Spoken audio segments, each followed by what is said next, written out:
बिस्मिल्लाहिर्रहमानिर्रहीम नहमदुहु व नसल्ली अला रसूलिहिल करीम। अस्सलामु अलैकुम व रहमतुल्लाहि व बरकातुहू। आज कुरान पाक के हम सूरह सिपारा नंबर जो है 5 वल मुहसनात, उसके अंदर से कुछ पॉइंट लेंगे। अगर इसके अंदर सूरतुन निसा जो है वो अभी भी चल रही है, और सूरतुन निसा की आयत नंबर 24 से लेकर के आयत नंबर 147 तक ये इस जुज़ के अंदर सूरतुन निसा फैली हुई है। अगर इस जुज़ का हम मुताला करें तो इसमें से जो की पॉइंट अगर मैं कहूँ, अगर मुझे कुछ लेने हों, तो वही मैं कहूँगा कि मामलात, मुआशरत, इंसाफ, ये चीज़ें इसके अंदर बहुत ज़्यादा ज़ोर दिया गया है।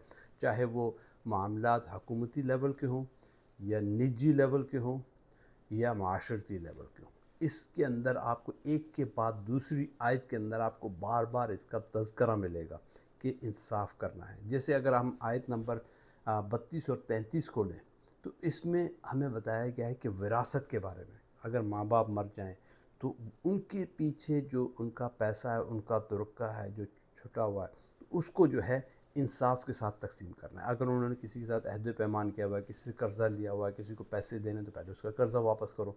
और और अल्लाह सुब्हाना व तआला, अल्लाह कह रहा है इस आयत में कि भाई अल्लाह को हर चीज़ मालूम है। ये मत समझो कि हम अल्लाह को धोखा दे देंगे अगर हमने किसी का पैसा दबा लिया, किसी का माल दबा लिया, या इंसाफ नहीं किया तो कोई बात नहीं, देखी जाएगी। नहीं, ऐसा नहीं। अल्लाह सुब्हाना व तआला बार बार कह रहा है कि मुझे हर चीज़ का इल्म है। और उसके बाद यहाँ पर तो आई विरासत के बारे में, उससे अगली आयत जो है आयत नंबर 34 जो है, उसमें फिर अल्लाह सुब्हाना व तआला मामलात के बारे में, औरतों के साथ मामलात, बीवियों के साथ मामलात के बता रहा है कि मर्द जो हैं वो औरतों पर कव्वाम है, वो औरतों पर निगरान है। कव्वाम का मतलब ये नहीं कि मर्द आका बन गया, औरत जो है महकूम, मर्द हाकिम औरत महकूम, इस तरह वाला नहीं। मतलब उनको अल्लाह सुब्हाना व तआला ने फ़जीलत दी हुई है, बाज़ को बाज़ पर फ़जीलत दी है।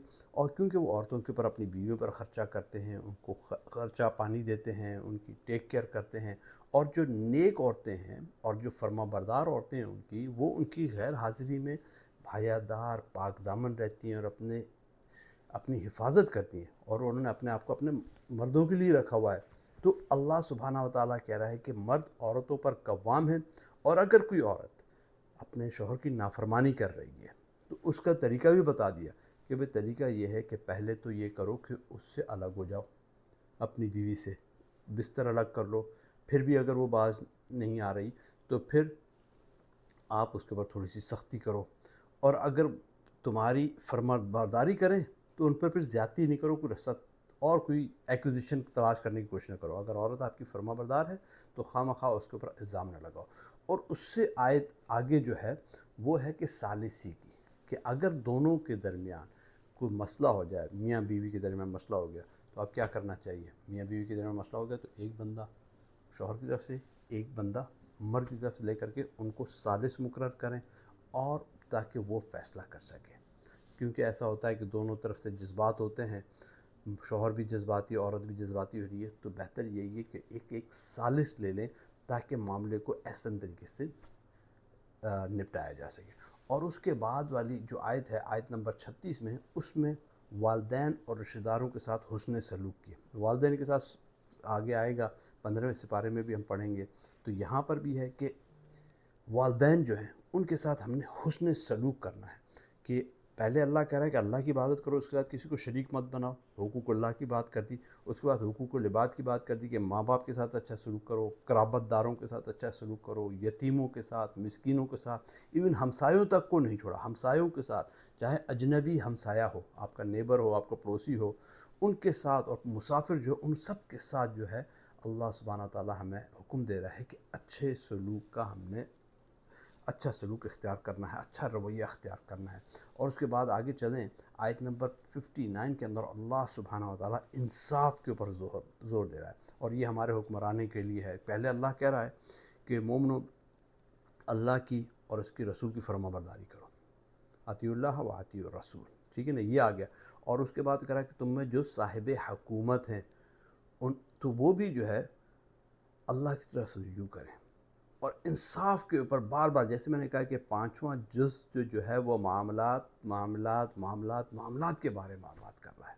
और उसके बाद अगर हम आगे चले जाएँ आयत नंबर 74 में, तो वो आयत जो है हमें जिहाद के बारे में बता रही है कि کہہ رہا ہے کہ مطلب یہ آیت کو جب میں پڑھ رہا تھا جس میں کہہ رہا ہے کہ اللہ سبحانہ تم ان بے بس مرد عورتوں اور بچوں کی مدد کیوں نہیں کرتے، ان کی خاطر کیوں نہیں لڑتے جو دعائیں کیا کرتے تھے۔ اس پوری آیت کا ترجمہ اگر میں پڑھوں آپ کے سامنے، آیت نمبر 75 کا، اور تم کو کیا ہوا ہے کہ خدا کی راہ میں اور ان بے بس مردوں اور عورتوں اور بچوں کی خاطر نہیں لڑتے جو دعائیں کیا کرتے تھے کہ اے پروردگار ہم کو اس شہر سے جس کے رہنے والے ظالم ہیں نکال کر کہیں اور لے جا۔ تو یہاں پر اور اپنی طرف سے کسی کو ہمارا مددگار مقرر فرما۔ آج ہم دیکھیں ہمارے آس پاس کیا کچھ نہیں ہو رہا، فلسطین میں ہمارے بہن بھائی مظلوم، غزہ کے اندر کس طرح ان کا قتل عام ہو رہا ہے، تو کیا ہو گیا کہ ہم ان کی مدد نہ کریں؟ ہم ذاتی طور پر تو نہیں جا سکتے، جسمانی طور پر وہاں پر نہیں جا سکتے، تو کیا ہم ان کے ساتھ ان کے لیے لفظی جہاد بھی نہیں کر سکتے؟ کیا ہم ان کے لیے مالی جہاد بھی نہیں کر سکتے؟ کیا ہم ان کے لیے معاشی جہاد نہیں کر سکتے؟ مطلب ہم ان کی مدد کریں، دامے درمے سخنے جس طرح بھی ہو سکتا ہے، ہم پیسوں کی مدد میں، دعاؤں کی مدد میں، یا زبان کی مدد سے کم از کم ان کے لیے ہم مدد کریں۔ تو یہ ہمارا فرض بنتا ہے کہ ہم جو ہے اپنے مجبور بہن بھائیوں کے، اور یہ جہاد ہے، یہی جہاد ہے کہ جہاد کا مطلب یہ نہیں کہ تلوار لے کر کے جانا، جہاد مطلب پیسوں سے بھی مدد کر دینا۔ اور اس کے بعد والی آیت 76 جو ہے، جو مومن ہے وہ تو صرف خدا کے لیے لڑے گا، وہ جو کافر ہے اور وہ کیا کرے گا، بتوں کے لیے لڑے گا۔ ایک اب ہمارے اوپر ڈپینڈ کرتا ہے کہ اب بت جو ہیں یہاں پر یہ مراد نہیں ہے کہ صرف اسٹیچو ہو، آج کل پیسے بھی ایک طرح کے اسٹیچو ہو گئے ہیں، یہ سوشل اسٹیٹس ہو گیا، یہ بھی کس طرح سے اسٹیٹس ہو گیا ہے۔ کیا آیا ہم پیسوں کے لیے لڑ رہے ہیں، ہم بتوں کے لیے لڑ رہے ہیں، ہم نمود و نمائش کے لیے لڑ رہے ہیں، یا پھر ہم اللہ کے لیے لڑ رہے ہیں؟ تو اور لڑنا ہم نے کس سے ہے؟ جو شیطان کے مددگار ہیں ہم نے ان سے لڑنا ہے، اور اللہ کی، صرف اللہ کی رضا کے لیے لڑنا ہے۔ اور آخری جو پوائنٹ ہے اور وہ ہے کہ رسول کی اطاعت، آیت نمبر 80 کے اندر ہے کہ جو رسول کی اطاعت کرتا ہے وہ اصل میں اللہ کی اطاعت کرتا ہے، اور جو وہ ہم سے منہ موڑتا ہے تو اللہ اپنے نبی کو کہہ رہا ہے کہ ہم نے اس کا نگہبان تمہیں بنا کر نہیں بھیجا۔ جو منہ موڑتا ہے جاتا ہے جائے، آپ کا کام ہے ان کو لوگوں کو بتانا اور کہ بھئی اللہ کی اطاعت کرو، اطیعوا اللہ اطیعوا الرسول۔ اور ہاں اس کے بعد ایک آیت ہے کہ جو میں پڑھ رہا تھا، وہ ہے آیت نمبر 102، کہ جس کے اندر جو ہے اللہ سبحانہ وتعالیٰ نے نماز کے اوپر بہت زیادہ ایمفسس دیا۔ اس میں نماز کا طریقہ، جس طرح جنگیں جب ہو رہی ہیں، مجبوری ہو رہی ہے، اس میں نماز کس طرح پڑھی جاتی ہے۔ پہلے ایک گروہ آیا اس نے نماز پڑھی، پھر وہ پیچھے چلا گیا، پھر دوسرا گروہ آیا اس نے نماز پڑھی۔ تو یہاں پر انہوں نے کہا کہ بھئی تم جو ہے ہر حالت میں، آیت نمبر 102 اور 103 میں، کوئی بھی حالت ہو، لیٹے بیٹھے اٹھے کھڑے، ہر حالت میں جو ہے اللہ سبحانہ تعالیٰ کی عبادت کرو، نمازوں کو قائم رکھو۔ اللہ سبحانہ تعالیٰ سے دعا ہے کہ اللہ سبحانہ تعالیٰ ہمیں بھی 5 وقتہ نماز اور جو ایکسٹرا نوافل اور سنن ہیں ان کی پابندی کرنے کی، ان کو وقتوں پر ادا کرنے کی توفیق عطا فرمائے، اپنے معاملات کو سیدھا کرنے کی توفیق عطا فرمائے، فلسطین کے مسلمانوں کی ہمیں مدد کرنے کی توفیق عطا فرمائے، اور ہمارے گناہوں سے اللہ سبحانہ وتعالی نظر فرمائے، جزاک اللہ خیر، اور ہمیں معاف فرمائے۔ السلام علیکم ورحمۃ اللہ وبرکاتہ۔